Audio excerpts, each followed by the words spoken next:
So we once again have one of those tasks that's now pretty much obsolete as it is DJI specific. And since we're now going to use the Skydio, except for those of us with personal DJI products, about 80% of it is now irrelevant. But fear not, young Padawans. I'm going to lead us down the road to enlightenment of the objective of the lesson, which is discuss UAS camera functions, operations, and maintenance concerns. So let's go. Okay. So as we all know, the fun of flying an SUAS is why we love them so much. But the main reason we use it is for the camera. So we need to understand a bit about how the camera functions. So let's take a look at how cameras work in general and some of the technical terms we need to understand. If you're just starting out in photography, it can be confusing when photographers use terms you do not understand. Here are the explanations between 25 technical photography terms that will give you essential foundational knowledge of photography. Let's start with the 3 pillars of photography: aperture, shutter speed, and ISO. Aperture is defined as the diameter of the entrance pupil of the lens through which light travels into the camera. A larger aperture or larger opening lets more light into the camera, and a smaller aperture or smaller opening lets less light into the camera. Think of water flowing through a garden hose into a well. The width of the hose represents the lens's aperture, the water, light, and the well a pixel on the camera sensor. In photography, the focal ratio is a measurement of the size of the aperture, but it is often found abbreviated as f-number, f-ratio, or f-stop. Make sure you do not confuse focal ratio with focal length, which, measured in millimeters, affects how zoomed in your lens will be. For a more detailed explanation, click the card above. Higher focal ratios represent smaller aperture sizes, and smaller focal ratios represent larger aperture sizes. Changing f-stop also affects depth of field. Depth of field is the distance in images in focus from front to back. A shallow depth of field caused by decreasing the f-number means less of the image will be in focus, resulting in a background blur. Creating this background blur is a neat effect often used in portraits to eliminate distracting backgrounds, and the rendering quality of out-of-focus areas is referred to as bokeh. When two lenses with the same focal length and aperture are said to have differing bokeh, it means that while each lens produces the same amount of out-of-focus blur, one lens may do so with a more pleasing effect. A deep depth of field resulting from increasing f-number means more of the image will be in focus, and is often used in landscapes. Two lenses set to the same f-stop may not transmit the same amount of light to the sensor, however. This is where t-stops become useful. T-stops measure the amount of light transmitted through the lens into the camera. T-stops are often used in place of f-stops to characterize cinema lenses, since matching exposure is important when producing a film. Due to the optical nature of lens elements, no lens has 100% transmission, and some lenses have significantly less. If you're buying a lens for its light gathering ability, check the t-stop value to ensure you're making the best choice. Shutter speed is the length of time the shutter is opened, exposing the sensor to light. Extending the garden hose analogy, the shutter speed would represent the duration from the moment the spigot is turned on to the moment it is turned off. Longer shutter speeds result in more water in the well, increasing the amount of light the sensor is exposed to, and shorter shutter speeds have the opposite effect. Leaving the spigot open too long causes the well to overflow, and water spilling out represents data that is lost from blown highlights. These 2 pillars affect camera exposure. Exposure is defined as the amount of light per unit area reaching the camera sensor. Shutter speed and aperture affect camera exposure because they physically control the amount of light reaching the sensor. You may also hear exposure relating to a single shutter cycle. For example, a long exposure signifies a shutter open for long periods to capture enough light. You may have also heard of the exposure triangle.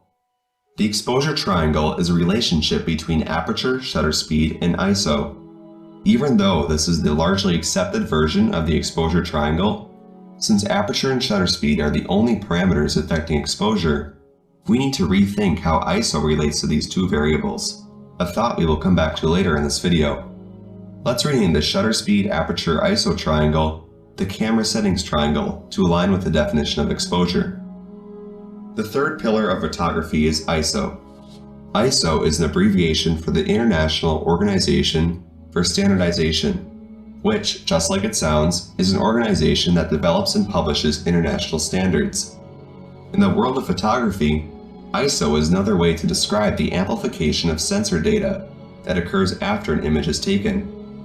Referring to ISO as a sensitivity of the camera sensor or exposure is incorrect, since ISO does not affect how much light a camera can physically gather.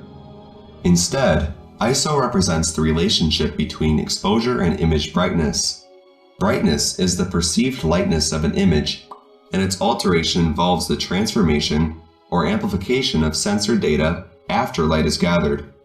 Raising ISO is principally the same as adjusting the exposure slider in Lightroom. The image is brightened and previously recorded signal is amplified.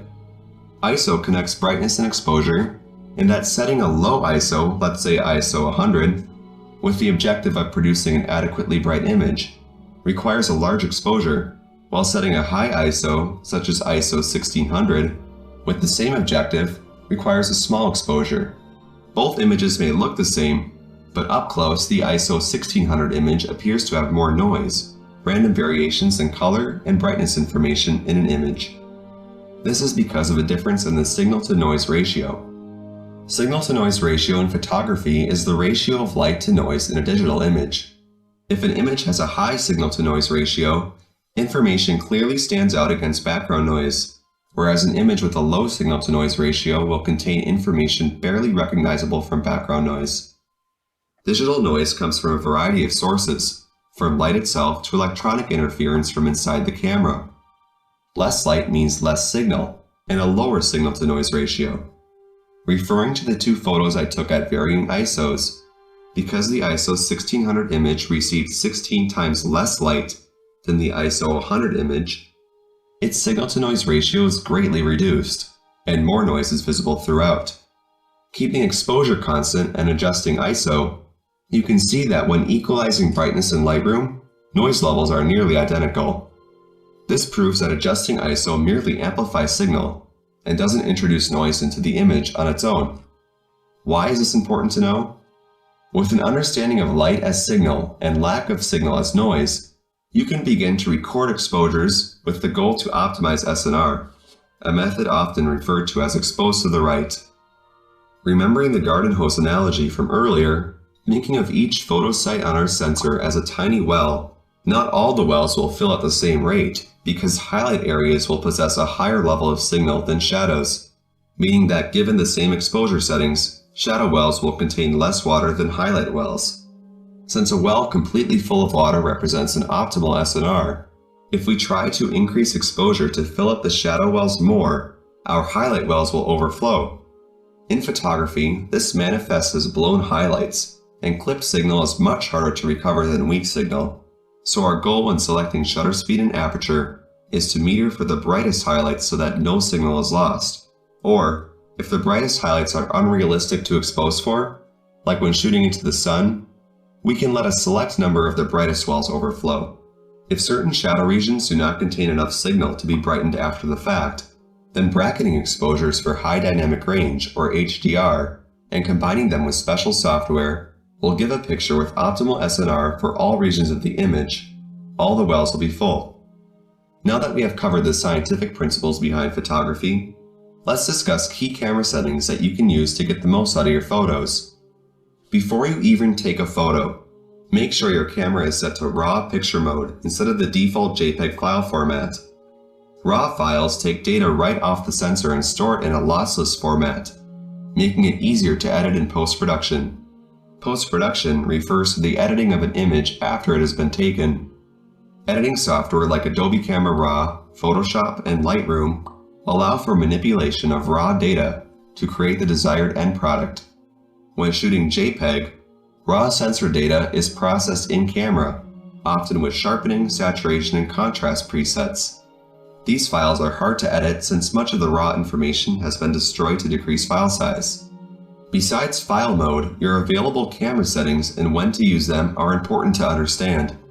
Auto mode, often found as a green icon on your settings dial, lets the camera's meter, a built-in light meter that records the brightness of subjects, determine what aperture, shutter speed, and ISO will produce an adequately bright image. This mode is not useful for most types of photography, since the photographer has no control over depth of field or motion blur. But if you're a beginner, it can be helpful knowing how the camera adjusts to different lighting scenarios. Auto ISO is a feature that, when enabled in program modes, will automatically calculate ISO based on exposure parameters using the camera's meter. I suggest keeping Auto ISO off at all times. Shutter priority mode, often denoted with an S or TV. Whoops, shoot. I didn't want to do that. I just wanted to pause. I'm going to see what I can do about it, bring this back up here. One thing I want to note at this point is that we have a way in our ground station to do this. He's using this because it's on an actual camera. In our case, these things that he's referring to are going to be in our ground control station settings, and sometimes even on our remote control settings, we can adjust the ISO, we can adjust camera saturation on the fly. But again, my recommendation is to play with it, because every camera is going to be different. Every SUAS is also going to be different. So when he's talking about this dial, think of it as we've got this dial, only it just looks a little differently in our ground control stations. Image. This mode is not useful for most types of photography, since the photographer has no control over depth of field or motion blur. Program modes will automatically calculate ISO based on exposure parameters using the camera's meter. I suggest keeping Auto ISO off at all times. Shutter priority mode, often denoted with an S or TV, allows shutter speed to be controlled by the photographer, leaving aperture to be determined by the camera. Shutter priority mode is helpful when using long focal length lenses to capture fast-moving subjects, since in those situations you will need to keep your shutter speed above a certain threshold to minimize motion blur. Wildlife and sports photographers often use shutter priority mode to freeze animals and people. Aperture priority mode, often denoted with an A or AV, allows aperture to be controlled by the photographer, leaving shutter speed to be determined by the camera. Aperture priority mode is useful when trying to keep a constant depth of field, a commonality in portrait photography, or when needing to use the sweet spot of the lens. Manual mode, denoted with an M, is the mode giving a photographer the most control. In manual mode, you can adjust shutter speed and aperture independently, allowing total freedom over how your images will look. Using manual mode is a great way to learn how camera settings respond to differences in ambient light, and it will force you to become familiar with your camera. These 25 common technical terms are part of the foundational knowledge you will need to truly master photography, and hopefully along with me defining them, you have learned some valuable knowledge on aperture, shutter speed, ISO, exposure, SNR, and camera settings, the core concepts behind how images are formed. You don't need to have an engineering degree to learn photography, and many may argue that technical knowledge isn't important in comparison to lighting and composition. But understanding how a camera works is, in my opinion, good background knowledge to have. Subscribe to AppleApps for more educational photography content. This is the first video of me using my real voice. Previous videos were all contracted voiceover artists, so let me know if you like this sound better. Okay, and then he just goes on. So again, as I said, those settings are available for us to play with, and when you get your drone, I do encourage you to play with them. It's amazing the difference in the type of photographs that you're going to get, and always maintain the one that you believe is going to give you the best photographs when you're using. Sometimes if you're on a bright sunny day, you may have to close the aperture a little bit. And open it up a little bit on a cloudy day, so that you can actually get more information. As he was, think of what that picture is information. And the more light that you allow in, the more information you have. So on a very cloudy, overcast day, you may want to open up that aperture a little bit. On a bright, sunny day, you want to close that aperture a little bit. So why do we need to know this? Simply put, we're taking pictures for clients, and it's important that our pictures are relevant to them. If pictures are too bright or too dark, we're wasting our time. About 90% of the time, the camera settings on the SUAS will be exactly what we need. But sometimes we may need to change them, just like I was just talking about. When this happens, we need to know how to do it. And again, where do we go for that information? Owner's manual. Our owner's manual, exactly. If we have a very basic understanding, this is this slide right here is a very, very basic understanding of what he was talking about. Okay, and so if we are using a very minimal aperture, we're going to get a sharp picture. If we're opening up that aperture, we're going to get a blurred picture. And by the same token, if our shutter speed is very quick, we're going to be able to stop the images in their tracks. If our shutter speed is slow, it's going to blur out a little bit. And then with our ISO, think anybody who used to take cameras, 35mm cameras, with the old film before we went digital, the standard, if you took a look at those films, they all said the same thing on it. ISO or ISO 100. That was the standard by which most film was developed for. And if you went higher than that, then you would see in our picture here that you start letting in too much information. So you're going to find something that's going to be comfortable for you. For the most part, if my memory serves, with where mine is, and I'd have to double check it, but if my memory serves, my automatic settings are at f16 with a 1:250 and ISO 100, and that seems to give us the best shot.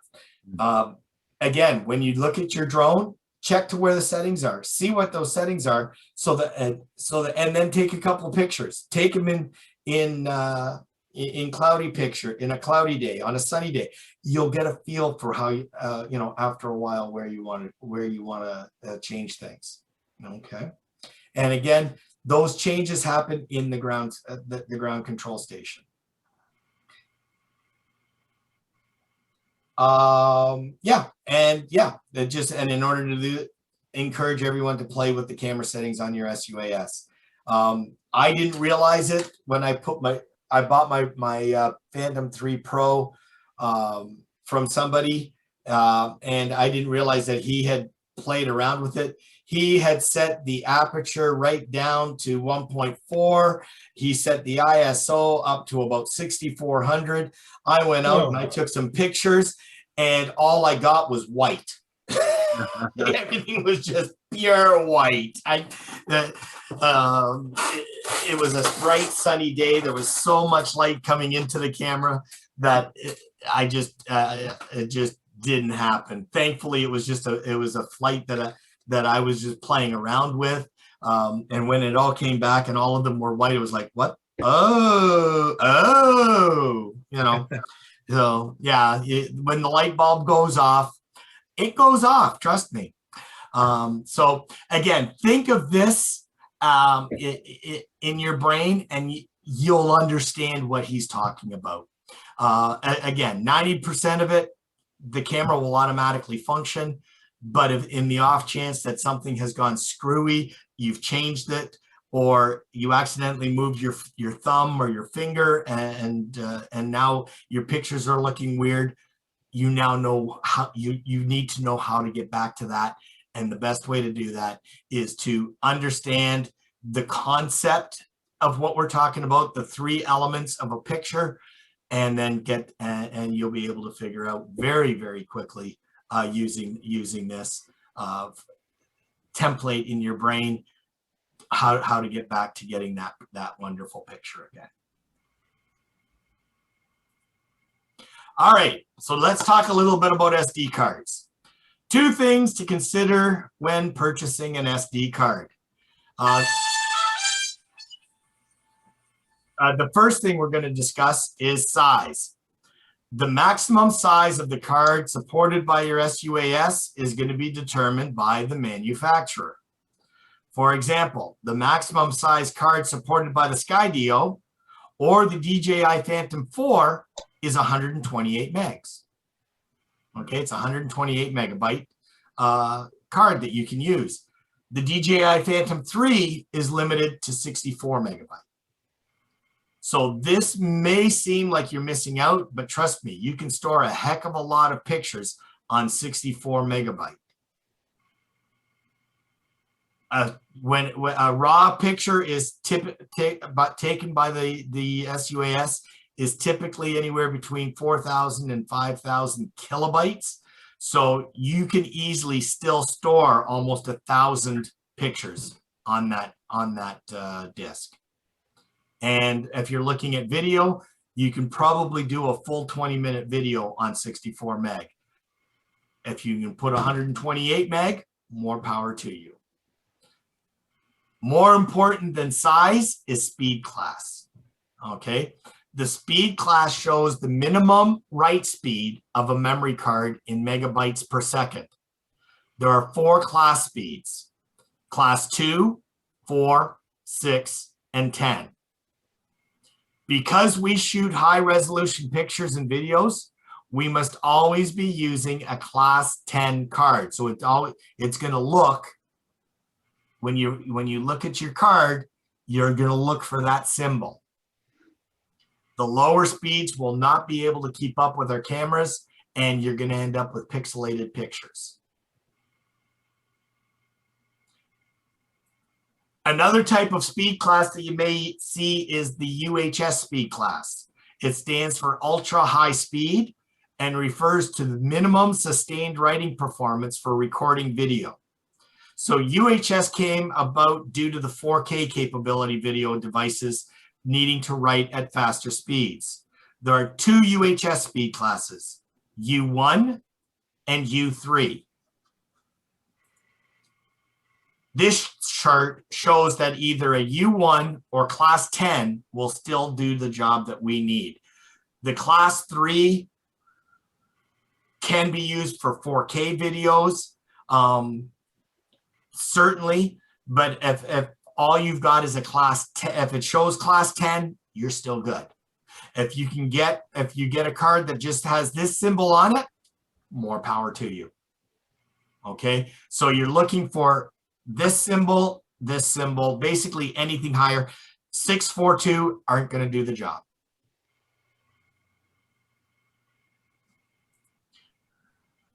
Then we have the video speed class. And we're starting to see this more and more now on video card on the little SD cards. So again, the third type of speed class is called video speed class, and it's usually primarily used by filmmakers. Occasionally, we might only see this type of class listed on a card, so we need to know what it means. So we've got V6, 10, 30, 60, 90. We're looking for V10. More than that, more than likely, you won't find the higher class V30, V60, V90. You won't find those at Walmart anyways. Okay? They're very specialized and they're very costly. So your standard, if you go to the dollar store, you might find your V6. You might find a V10, but your V10 is what you're going to find at Best Buy, Walmart, Staples, Radio. I don't even know. Radio Shack still exists? Nope. Nope. Okay. We call it.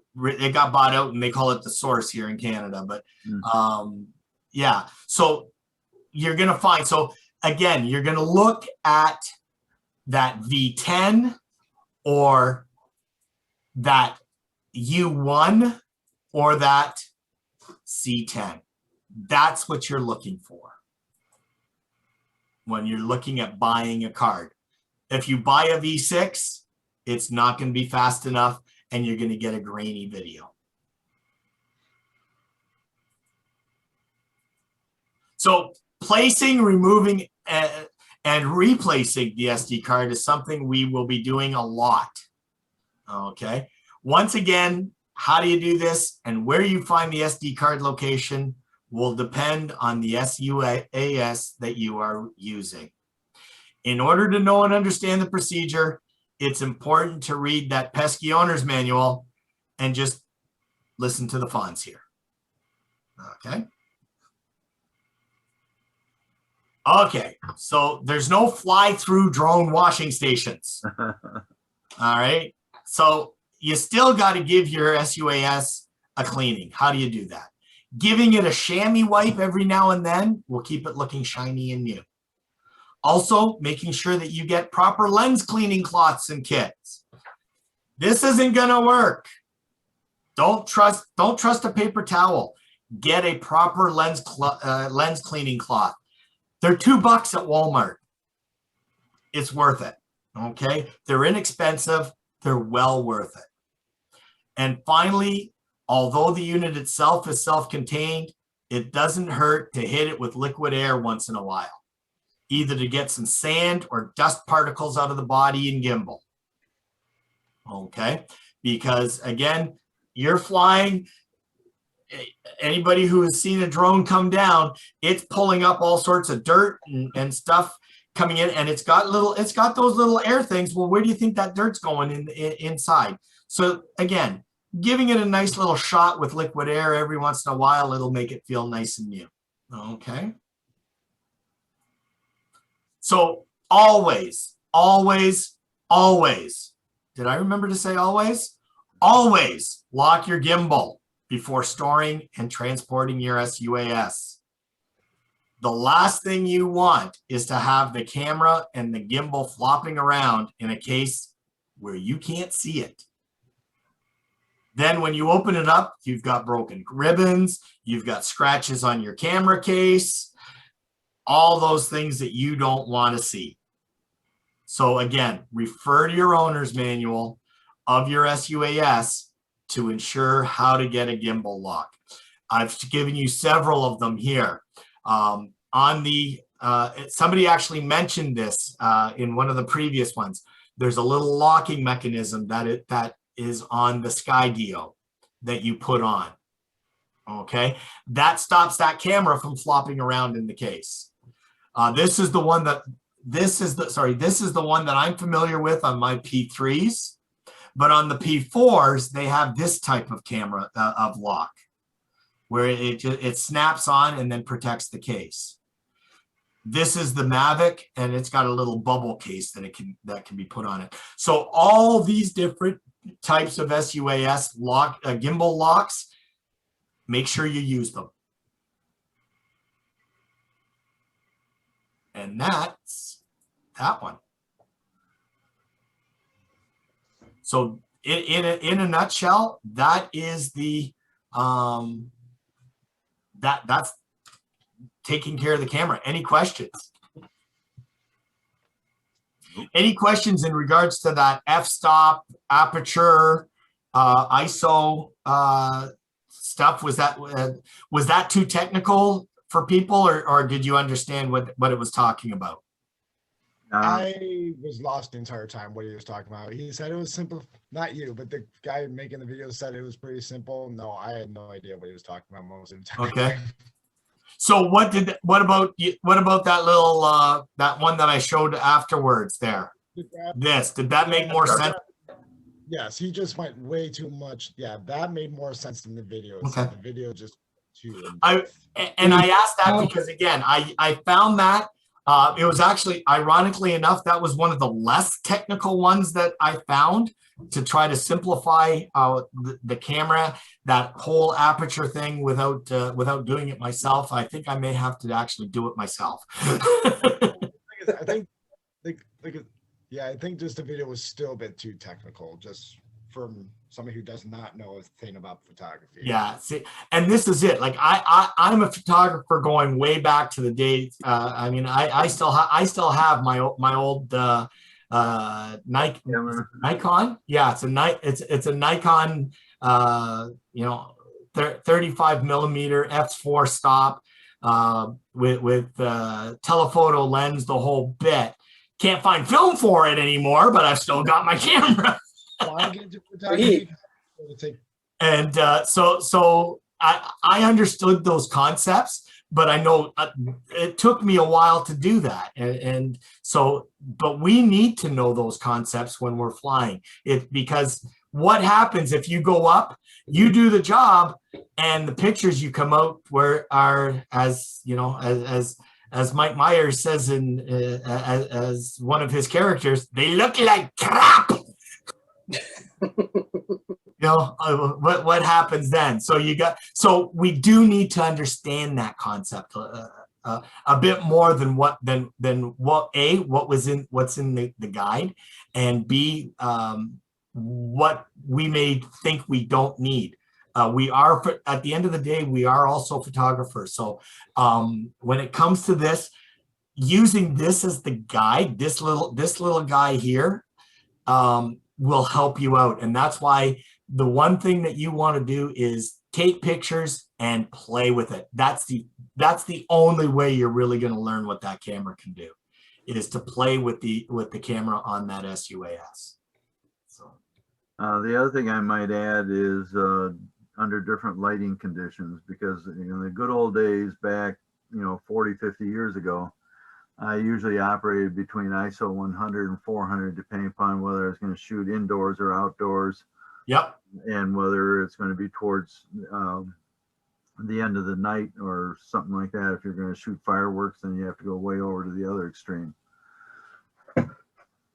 Yeah, exactly. And it's like what I said earlier there. I remember when every 35 millimeter film that you bought was all ISO 200. That was right in the middle. Because it was right in the middle. So that was all purpose film, right? If you went to Walmart or Kresge's or Woolworths, that's what you bought back in those days. If you were just a stock photographer, you bought a 200 because you couldn't go wrong with it, is basically what it was. And that's what our cameras are set at, is that 200 or 400 mode. But again, you're going to see that when you're there. And take a look at your screen. And the best way to look at this, don't go out on a bright sunny day. Put your drone inside the house, start, and attach it to your ground station, and you can actually play with those, and you're going to see how the picture changes. So on your screen, so use your eyes to see what you're seeing, and then compare it to what's sitting on the screen. And that's how you're then going to be able, you're going to just innately put that triangle together, because you want to have something that's nice. And so then when you flip on the lights, oh, look what just happened. All of a sudden now that beautiful picture that I had is now way overexposed. So I have to bring it down. And then you start getting a feel for what's going to happen on a bright sunny day, what's going to happen on a cloudy day, what's going to happen on a half cloudy day, whatever. If you're flying at 7 o'clock at night, versus flying at 2 o'clock in the afternoon.